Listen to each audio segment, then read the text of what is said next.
Maybe you've noticed that everything we've talked about so far seems focused on you and what God has given you. I know we're supposed to be talking about how to love others with self-sacrifice, but honestly, until you can see that you were loved that way, you have no real chance of loving other people like that. So now it's time to take what we've been given and start aiming it in other directions. It's time to be ready. You see, God has a specific way that He helps us to grow in the things He's given us. He tests us.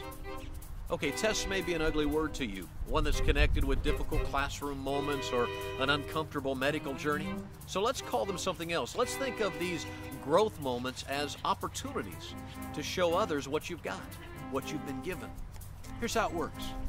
God shows you how much you need Him and offers you everything you need. You trust Him and you believe when He says that He loves you. Now He shows you someone else that needs love. That what they really need is His love coming from you. So now as His child, He launches you on a mission to love someone in a way that they can see what He's really like. I'm not going to tell you who it is because God may give you an opportunity to love in many different situations. He's going to show you how to love people that you already are trying to love, like family members or friends, except that He's going to teach you to love them like He does, sacrificially. And they're probably going to notice the change and might even ask you, what's going on? What's happened in your life? It could even start a great conversation that might change their lives too.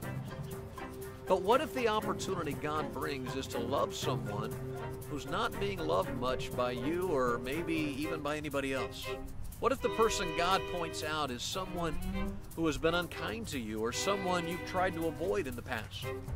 What if God points you towards someone who's nothing like you or who thinks they're better than you or worse than you or any number of possible ways that they are simply different from you? And what if He says to love them like He loves you? You know, sacrificially. Some people are hard for us to love because we love expecting something in return. But what if that person has been so hurt by life that they built this big wall of rejection between themselves and other people?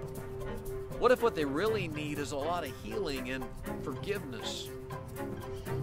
What if what they really need is a lot of the same stuff you really needed and God gave to you? What do you think God wants to do for them? That's right. And you're His illustration of what He can give.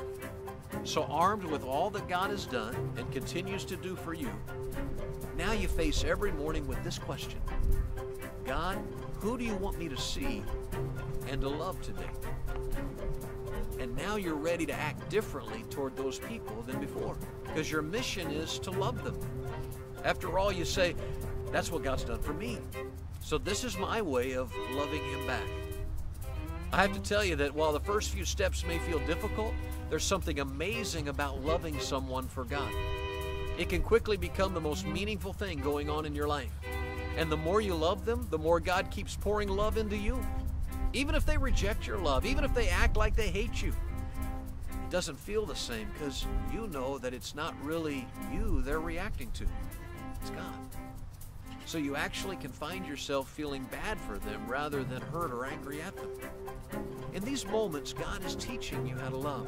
And I must tell you, if you're operating with God's love, there's really no one you can't love, because He loves all of us.